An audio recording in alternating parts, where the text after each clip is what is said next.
요즘 실패는 사생하다 그런 말이 있습니다. 마이크 소리를 조금만 더 크게 해주십시오. 실패는 사생하다. 무슨 뜻입니까? 실패가 있다면 누군가 잘못한 사람이 있습니다. 잘못한 사람이 있으니까 실패가 한 거지요. 그런데 실패는 있는데 잘못했다는 사람은 없다는 겁니다. 그러니 이 실패는 만든 사람이 없다. 부모 없는 자식이다. 임자 없는 자식이다. 실패는 사생하다. 그런 뜻입니다. 실제로 주위를 한번 둘러보십시오. 엄청난 잘못된 일들이 터져나는데 아무도 그것은 나 때문입니다. 내가 잘못했습니다. 말하는 사람이 없습니다. 실패는 사생합니다. 사회적으로, 국가적으로만 그런 것이 아닙니다. 개인적으로도 마찬가지입니다. 전부 나는 피해자고 가해자는 없습니다. 가정을 하나 예로 들어 보십시다. 어떤 가정은 이럽니다. 남편은 아내 때문에 내가 성격이 고약해졌다. 아내는 남편 때문에 스트레스를 받아가 자꾸 먹어서 내가 살이 쪘다. 자녀는 부모를 잘못 만나 내가 고생한다. 부모는 자녀 때문에 내가 마음고생이다. 이렇게 생각합니다. 전부 피해자고 가해자는 없습니다. 잘못된 일은 많은데 잘못한 사람은 없습니다. 여기에 이 시대 오늘 우리가 만난 가장 큰 문제 중에 하나가 있습니다. 오늘 본문을 보면 한 배가 풍랑을 만났습니다. 이스라엘의 북쪽 욥바라는 항구에서 다시스로 가는 배입니다. 다시스는 스페인 남쪽 항구입니다. 그러니 굉장히 먼 길을 항해하는 배였기에 작은 배가 아니었을 것입니다. 그러나 워낙 큰 풍랑을 만났기 때문에 배가 거의 깨어질 지경이 되었습니다. 사람들은 이 풍랑을 헤쳐나가기 위해서 할 수 있는 모든 일을 다 했습니다.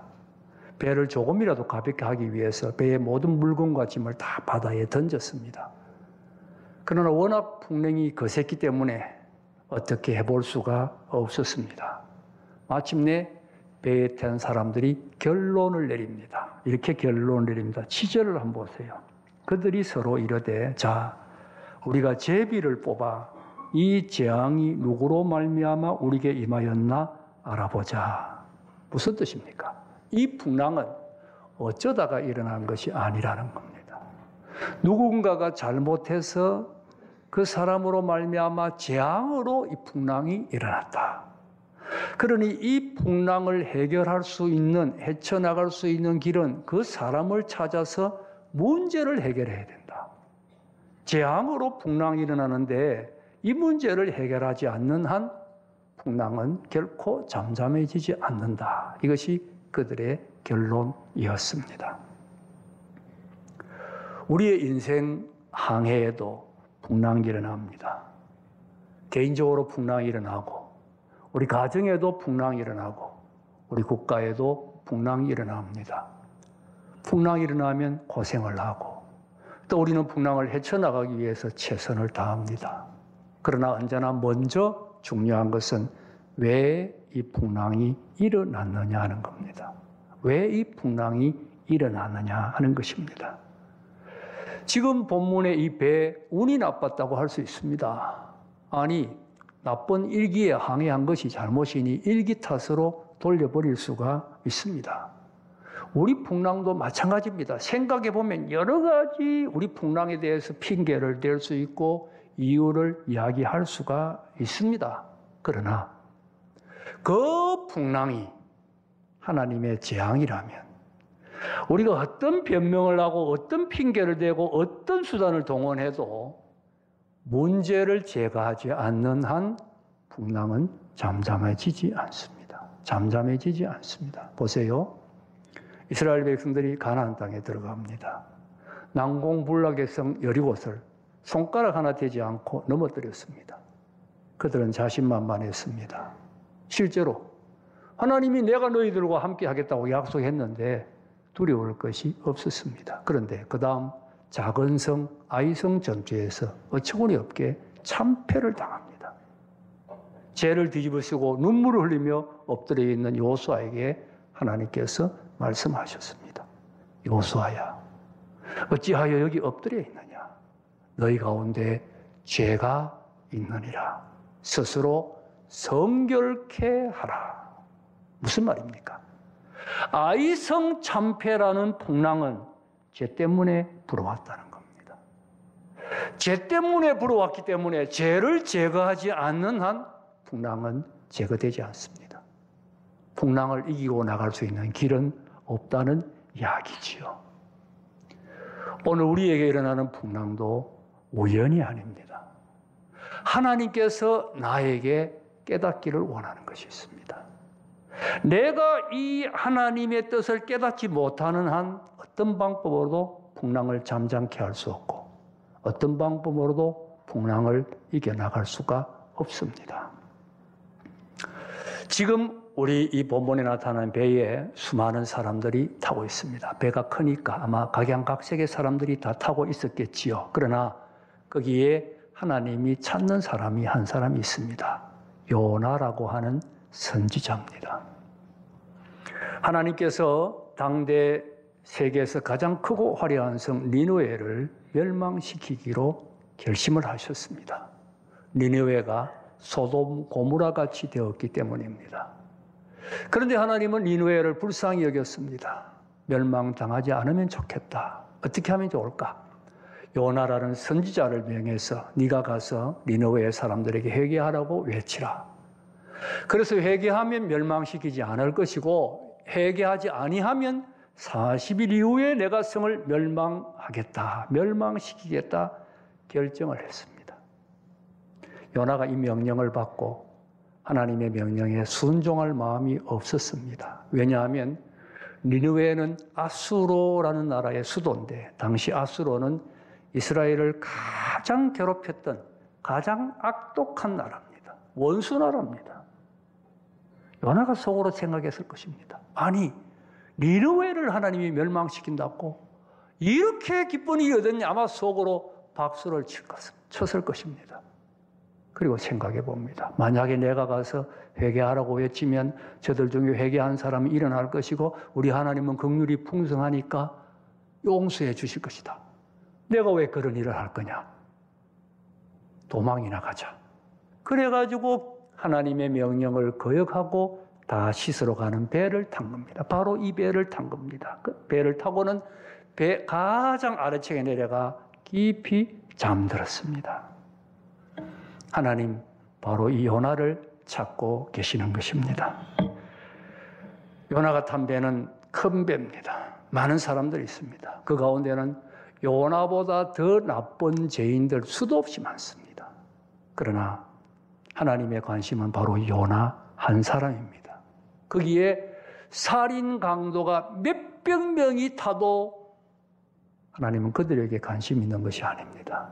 하나님이 찾는 사람은 요나 한 사람입니다. 불순종한 요나 때문에 풍랑이 일어났습니다. 불순종한 요나를 돌이키기 위하여 하나님은 바다에 풍랑을 일으키고 계셨습니다. 오늘 우리의 어려운 가운데, 오늘 내가 만난 풍랑 가운데 하나님이 찾고 계시는 사람은 나 한 사람입니다. 내 주위에 나보다 나쁜 사람, 나보다 악한 사람, 나보다 못된 짓을 한 사람 수백 명이 있어도 그들이 하나님의 관심의 대상이 아닙니다. 하나님의 관심의 대상은 어디까지나 나 한 사람입니다. 하나님은 내게 말씀하시고 나를 찾고 계시고 내가 깨닫기를 원하고 계십니다. 요나가 배 밑에 내려가서 잠들었다고 했지요. 피곤하거나 잠이 오거나 졸려서 잔 것은 아닐 것입니다. 왜 잠잤겠어요? 다 잊어버리자는 생각 아니겠습니까? 불순종하고 도망가는 자기 모습 잊어버리자는 것이고 좀 더 적나라하게 하면 자기의 잘못을 그저 잠잠으로 생각하지 아니하려고 잠을 자고 있는 것입니다. 그런데 풍랑은 점점 거세집니다. 왜 거세집니까? 요나를 깨우기 위해서입니다. 요나가 안 일어나니까 하나님은 선장을 직접 보냈습니다. 선장이 배 밑에 자고 있는 요나를 와서 자는 자여 어떻게 된 것이냐? 일어나서 너도 너의 하나님에게 기도하라. 그런데도 요나가 깨닫지 못합니다. 결국 하나님 마지막에는 배에 탄 모든 사람들로 하여금 제비를 뽑게 하고 제비에 요나가 뽑히도록 간섭하시고 섭리하셨습니다. 회피한다고 잠잔다고 모른 척한다고 그냥 지나갈 일이 아니라는 겁니다. 자고 있으면 시간이 지나면 해결되겠지. 어쩌다 보면 적당하게 세월이 가다 보면 끝나겠지. 그렇지 않습니다. 하나님이 한번 작정하시면 하나님은 뜻을 이룰 때까지 놓지 않습니다. 부모는 자녀에게 허세 부릴 때가 있습니다. 자녀에게 허세로 겁을 줄 때가 있습니다. 하나님은 허세 부리지 않습니다. 하나님이 한번 작정하시고 하나님의 손에 붙잡히면 하나님은 깨달을 때까지 돌이킬 때까지 절대로 놓지 않습니다. 결국은 깨닫도록 하나님은 만드십니다. 마침내 제비를 뽑아서 요나를 직접 지적하시기에 이르렀습니다. 제비에 뽑히고 나서 요나가 고백을 합니다. 비록 제비에 뽑히고 난 다음이지만 요나의 고백이 그렇게 아름다울 수 없습니다. 감격스럽고 감동스러운 고백을 합니다. 12절을 함께 읽겠습니다. 12절 시작. 그가 대답하되 나를 들어 바다에 던지라. 그리하면 바다가 너희가 이 큰 폭풍을 만난 것이 나 때문인 줄을 내가 아노라 하니라. 이 큰 폭풍을 만난 것이 나 때문이다. 그렇게 고백했습니다. 비록 제비가 뽑히고 난 다음이지만 요나의 이 고백 그렇게 아름다울 수가 없습니다. 바로 이 고백 속에 모든 문제의 해결이 있기 때문입니다. 주위를 한번 둘러보십시오. 나 때문이라고 말하는 사람 없습니다. 무엇이 잘못되었을 때 내가 잘못했습니다. 여러분 그렇게 말하는 사람 봤습니까? 그런 사람이 없어요. 끝까지 핑계고 끝까지 변명이고 끝까지 다른 말을 합니다. 요나도 핑계댈 수 있습니다. 아니 하나님, 니느웨에서 우리 원수인데 그 성에 안 간 것이 그렇게 잘못입니까? 말해볼 수 있지 않습니까? 사람들 앞에서도 이야기할 수 있습니다. 제비가 다 뭐냐? 나는 제비 같은 거 인정할 수 없다. 얼마든지 이야기할 수 있습니다. 그러나 요나는 이 어려운 순간 솔직하게 나 때문이라고 이야기합니다. 그리고 나를 바다에 던지면 이 풍랑이 잠잠해질 것이라고 말했습니다. 우리 본문을 가만히 보면 사람들이 요나를 바다에 던지려고 한 것이 아닙니다. 사람들은 끝까지 요나를 바다에 던지지 않으려고 했습니다. 바다를 던지라고 한 사람은 요나입니다. 나 때문이니 나를 바다에 던지세요. 요나가 자원해서 나를 바다에 던지라고 그렇게 말합니다. 이런 마음, 이런 자세 얼마나 귀한지 모릅니다. 다른 교회에 제가 있을 때 이야기입니다. 남전도회가 연합으로 어디를 가기를 했는데 버스를 빌려서 가기로 했습니다. 그런데 사람들은 다 모여있고 저도 같이 가기로 해서 참석했는데 버스가 안 오는 겁니다. 모여 앉아 이야기하는 걸 제가 옆에서 들어보니까 어떤 한 사람이 일을 잘못한 거예요. 실수를 한 거예요. 잘못 처리한 거예요. 근데 지금 아직 그 사람은 안 왔어요. 그래서 없는 가운데 이야기가 그 사람 때문에 버스가 지금 늦다 하는 것을 서로 이야기를 했습니다. 얼마 후에 그 사람이 왔습니다. 직접 오니까 면전에 두고 당신 때문이라 말을 못하니까 삥 둘러가지고 이야기를 하는 거예요. 내가 들어보면 그 말이. 그러나 둘러 이야기하는데 제가 들어보니까 이 사람은 내가 잘못했다는 말을 하지 않는 거예요. 이런 말을 하고 저런 말을 하고 또 이런 설명을 하고 딱 분위기가 내 잘못입니다. 내가 잘못했습니다. 말 한마디만 하면 끝나겠는데 이 사람은 끝까지 다른 말을 하고 마지막 순간까지 내가 잘못했다는 말을 안 하는 거예요. 그래서 제가 마음속으로 생각했습니다. 사람들이 내가 잘못했다고 말하면 죽는 줄 아는구나. 그렇게까지 잘못했다는 말을 하기를 싫어합니다. 잘못했다고 말하면 자기 죽는 줄 아는 거예요. 여러분 보세요. 아담이 범죄했습니다. 나무 뒤에 숨었지요. 하나님이 찾아오셔서 아담에게 묻습니다. 내가 너더러 먹지 말라고 명한 그 실과를 먹었느냐? 아담이 뭐라고 대답합니까? 하나님이 나에게 주셔서 나와 함께 하게 하신 그 여자가 주어서 먹었습니다. 동산 중앙나무의 실과를 먹지 말라는 것은 하나님이 아담에게 명령하신 거예요. 이유가 어떻든 아담이 먹었으니 아담은 하나님, 내가 먹었습니다. 내가 잘못했습니다. 이게 정답입니다. 아담은 그렇게 대답하지 않습니다. 여자 때문입니다. 한 걸음 더 나아가 보면 그 여자는 하나님이 만들어서 내게 주셨습니다. 여자 핑계, 하나님 원망. 여러분, 주위를 보세요.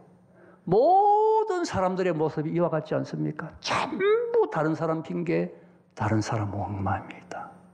내 잘못이라고 말하는 사람이 없습니다. 영어로 책임을 responsibility라고 합니다. 영어로 응답을 response라고 합니다. 이 response, 응답과 responsibility, 책임은 둘 다 라틴어 rispondere라는 단어에서 온 겁니다. 같은 말입니다. 책임과 응답이 같은 말입니다. 하나님 앞에 바르게 응답하는 것은 하나님 앞에 내가 책임지는 겁니다. 내가 책임지는 그 사람이 하나님 앞에 바르게 응답하는 사람이고 그 사람이 그 자리의 주인입니다. 그 사람이 책임자입니다.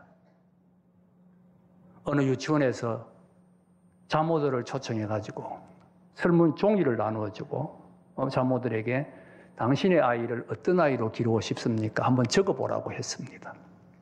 어머니들이 다 나름대로 이렇게 썼는데 한 어머니는 이렇게 썼습니다. 나는 내 자녀가 잘못했을 때 분명하게 내가 잘못했습니다 라고 말할 줄 아는 아이로 기르고 싶습니다. 그 어머니는 위대한 어머니입니다. 정말 위대한 어머니입니다. 미국의 남북전쟁 당시 게티스버그 전투 여러분 들어보셨을 겁니다. 이게 남북전쟁의 성패를 결정한 결정적 전투였습니다.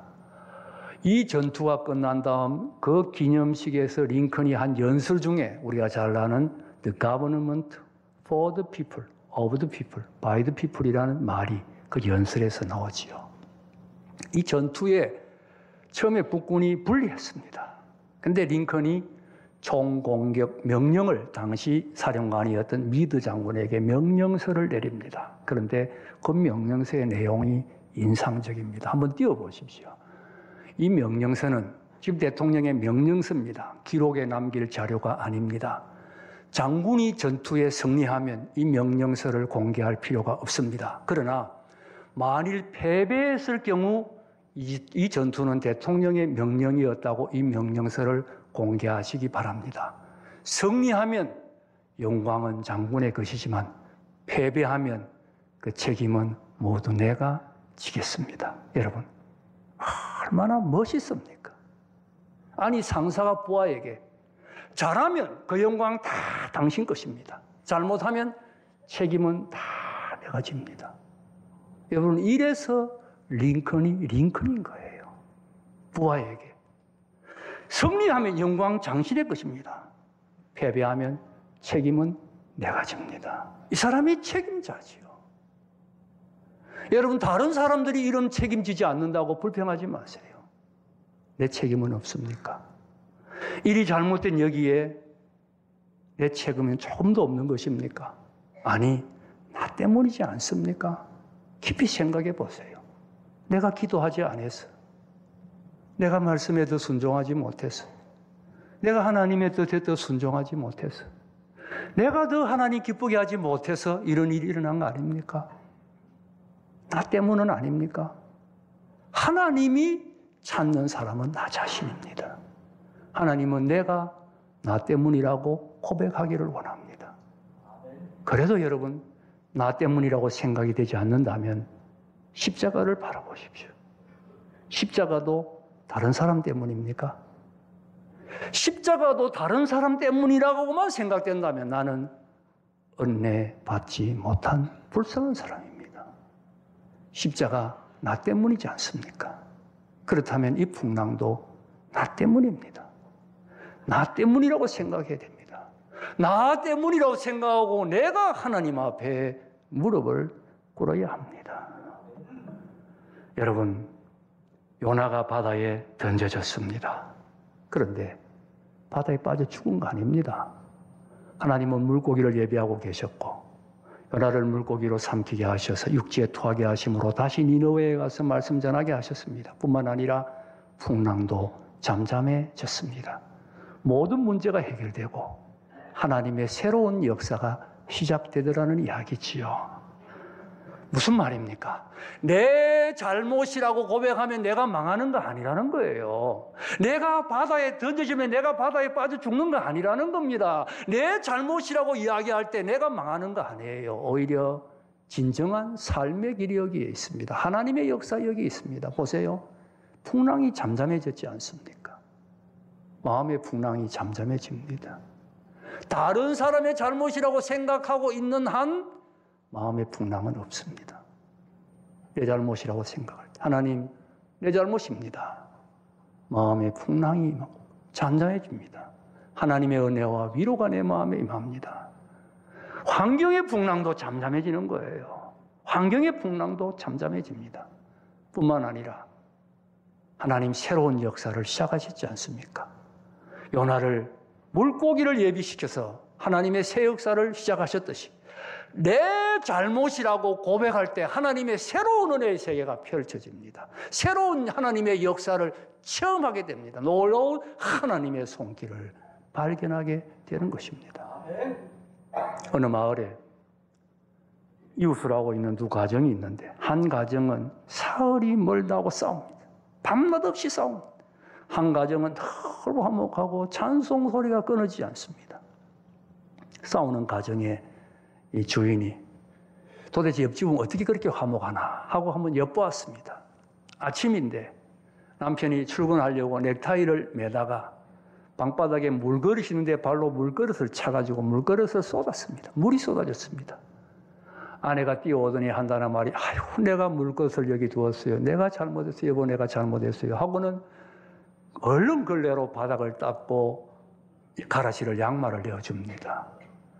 그랬더니 시어머니가 보고 있더니 한다는 말이 아이고 내가 아까 그 물그릇을 보고 내가 치워야 한다고 생각을 했는데 생각은 해놓고 내가 못 치웠구나. 내 잘못이다. 내가 못 치웠으니 내 잘못이다. 그럽니다.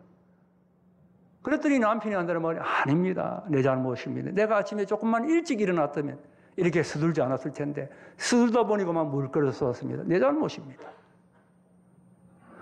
이 사람이 가만히 지켜보면서 이 일이 우리 집에서 일어났으면 어떻게 되었을까 한번 상상을 해보았습니다. 나는 틀림없이 아내에게 왜 방바닥에 물것을 놓았냐고 막 소리를 질렀을 것이고 아내는 눈을 부리뜨고 눈이 멀쩡한 사람이 그것도 못 봤냐고 달라들었을 것이고 어머니는 또 이런 몹쓸 시어머니가 어딨냐고 소리쳤을 것이고 한바탕 했을 텐데 차이는 딱 하나구나. 옆집은 잘못된 일에 대해서 전부 나 때문이라고 이야기하고 우리 집은 잘못된 일에 대해서 전부 다른 사람 때문이라고 이야기하고 차이는 딱 하나구나. 그렇습니다. 행복한 가정은 잘못되면 전부 자기 때문이라고 말합니다. 불행한 가정은 잘못된 일이 있을 때 전부 다른 사람 때문이라고 말합니다. 여러분, 이게 가정만의 이야기겠습니까? 교회 이야기입니다. 사회 이야기입니다. 어떤 모임이든 마찬가지입니다. 이제 더는 다른 사람 원망하지 마세요. 다른 사람 불평하지 마세요. 하나님은 나를 찾고 계십니다. 하나님 앞에 겸손하게 하나님 나 때문입니다. 내가 잘못했습니다. 나 때문에 풍랑이 일어납니다. 고백하십시다. 풍랑 잠잠해질 것입니다. 하나님의 새로운 은혜의 역사, 새 하나님의 놀라운 역사가 펼쳐지게 될 것입니다. 나 때문이라고 진실하게 고백함으로 하나님의 새로운 은혜를 역사를 체험하는 우리 모두 다 될 수 있기를 주님의 이름으로 축복합니다.